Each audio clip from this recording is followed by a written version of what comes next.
राजधानी दिल्ली में आज जातिगत जनगणना को लेकर कल जिस तरीके से मरकज़ी हुकूमत ने फैसला किया कि इस बार जो जनगणना होगी उसमें जातिगत जनगणना को शामिल किया जाएगा, उसके बाद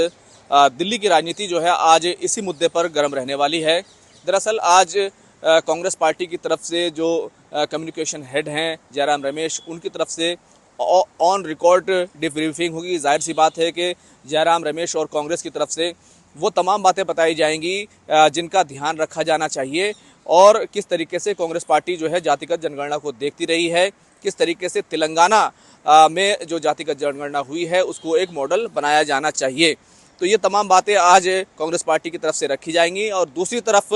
जो धर्मेंद्र प्रधान हैं, जो केंद्रीय मंत्री हैं, उनकी तरफ से भी बीजेपी दफ्तर में एक बड़ी प्रेस कॉन्फ्रेंस जो है वो होने वाली है। लेकिन अगर इस पूरे मुद्दे को देखें तो जिस तरीके से जैसे ही इस पूरे मामले पर मरकज़ी हुकूमत का फैसला आया और केंद्रीय मंत्री अश्विनी वैष्णव ने इसको बताया कि किस तरीके से कांग्रेस पार्टी ने जो है जातिगत जनगणना अपने पिछले लंबे अंतराल में नहीं कराई थी और जो जातिगत जनगणना जो है हुई भी है कई स्टेट्स में, वो जो सर्वेस हुए हैं वो ठीक से नहीं हैं, वो पॉलिटिकल मोटिवेटेड हैं। तो कहीं ना कहीं ये मुद्दा जो है उसके बाद गर्मा गया। पहले कांग्रेस पार्टी की तरफ से एक प्रेस कॉन्फ्रेंस होने वाली थी 5 बजे, जयराम रमेश उसको करने वाले थे, लेकिन उसके बाद अपोजिशन लीडर राहुल गांधी की तरफ से 7 बजे प्रेस कॉन्फ्रेंस की गई और कई तरह के सवाल जो है उठाते हुए ये कहा गया कि जातिगत जनगणना जो होनी चाहिए वो टाइम बाउंड होनी चाहिए, यानी इसका टाइम फ्रेम होना चाहिए। साथ ही साथ जो आरक्षण की सीमा है उसको जो है हम उसको हटाया जाना चाहिए, यानी 50% की जो आरक्षण की सीमा है उसको हटाया जाना चाहिए। और ये बात राहुल गांधी पहले से भी करते रहे हैं, अपोजिशन जो है वो पहले ही इस पूरे मामले को लेकर सरकार को घेरता रहा है। तो इसी के साथ साथ राहुल गांधी ने ये भी कहा कि अब जो जातिगत जनगणना हो उसमें तेलंगाना का जो मॉडल है उसको अपनाया जाना चाहिए। हालांकि अगर देखें तो 4 राज्य हैं जहां पर जातिगत जनगणना यानी कि जाति जो कास्ट सेंसस है उसको लेकर जो है एक सर्वे हुए हैं, क्योंकि स्टेट जो है वो पूरी तरीके से सेंसस नहीं करा सकता, ये मरकजी हुकूमत के हाथ में होता है, सेंट्रल गवर्नमेंट के हाथ में होता है,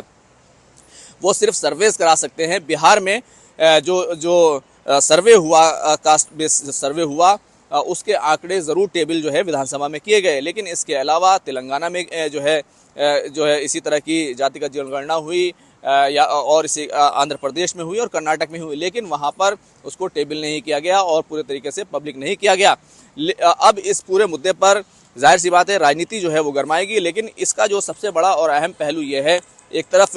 जो नीतीश कुमार हैं जहाँ से जातिगत जनगणना को लेकर जो सबसे बड़ी जो है आवाज़ उठी थी और जब इंडिया अलायंस की सरकार बिहार में थी उस वक्त जो है वहाँ पर जातिगत जनगणना को लेकर तमाम चीज़ें जो है हुई थी ज़मीन पर और फिर वो सर्वे पेश किया गया था। तो उसमें जिस तरीके के आंकड़े आए वो काफ़ी चौंकाने वाले थे, क्योंकि कहीं ना कहीं ये पूरा मुद्दा जो है वो आरक्षण से भी जुड़ा हुआ है, क्योंकि अभी देश में जो सुप्रीम कोर्ट है उसने 1992 में फैसला दिया था, एक केस जब सुप्रीम कोर्ट में पहुंचा था कि ज़्यादा से ज़्यादा आरक्षण, ज़्यादा से ज़्यादा जो रिजर्वेशन है वो 50% तक हो सकता है, उसके बाद तमाम जो हो गया वो ओपन मेरिट होगी। लेकिन अब इस पूरे मसले पर जो राजनीति गरमा रही है वो सीधे तौर पर यह है कि जो लिमिट 50% की है उसको हटा दिया जाए। तो अगर देखें तो बिहार में अभी जो जातिगत जनगणना हुई, इसके जो आंकड़े आए उसमें पिछड़ा और अति पिछड़ा की जो आबादी है वो 63% के आसपास आकी गई है। हालांकि जब मंडल कमीशन जो है आया था और ओबीसी को जब रिजर्वेशन दिया गया तो उस वक्त ये माना गया था मुल्क में जो पिछड़ा और अति पिछड़े की आबादी है, जो अदर बैकवर्ड कास्ट है,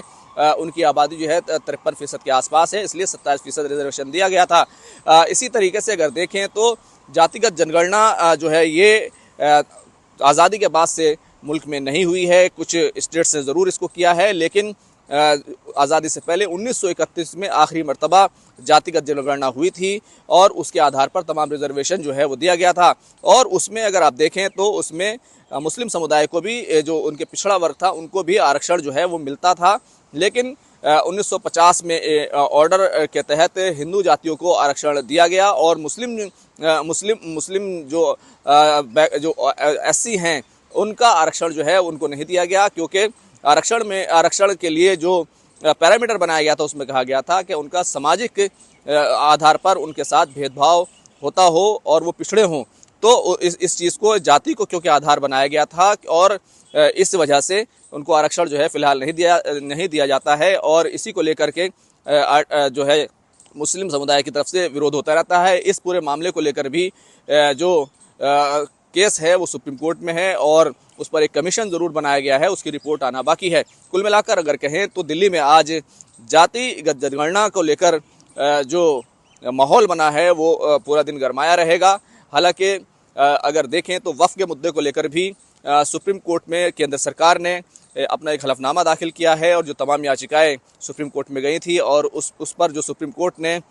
जवाब दाखिल करने के लिए केंद्र सरकार से कहा था और केंद्र सरकार के जो वकील हैं उनकी तरफ से जो वहाँ पर यकीन दहानी कराई गई थी उसको बुनियाद बनाकर एक तरीके की अंतिम राहत दे दी गई थी कि कई मामलों में जैसे नियुक्तियाँ, कोई नई नियुक्ति नहीं की जाएगी या फिर वक्फ बाय यूज़र होगा उसका स्टेटस चेंज नहीं किया जाएगा, तो कई तरह की जो राहत दी गई थी उसका केंद्र सरकार ने विरोध किया है। और इसी बीच कल मुस्लिम पर्सनल लॉ बोर्ड की तरफ से जो अपील जारी की गई थी कि रात 9 बजे से 9:15 बजे तक यानी 15 मिनट तक जो है लाइटें जो है बंद की जाए उसको और अपना विरोध जो है वो हुकूमत के सामने दर्ज कराया जाए। तो ये बड़े स्तर पर ये चीज़ देखने में आई और मुस्लिम इलाकों में ख़ास तौर से जो है वो लाइटें बंद रहीं। तो कुल मिलाकर कहें तो आज ये जो मुद्दा है ये पूरी तरीके से जातिगत जनगणना का मुद्दा गरमाया रहेगा। खुर्रम शहजाद, न्यूज़ 18 दिल्ली।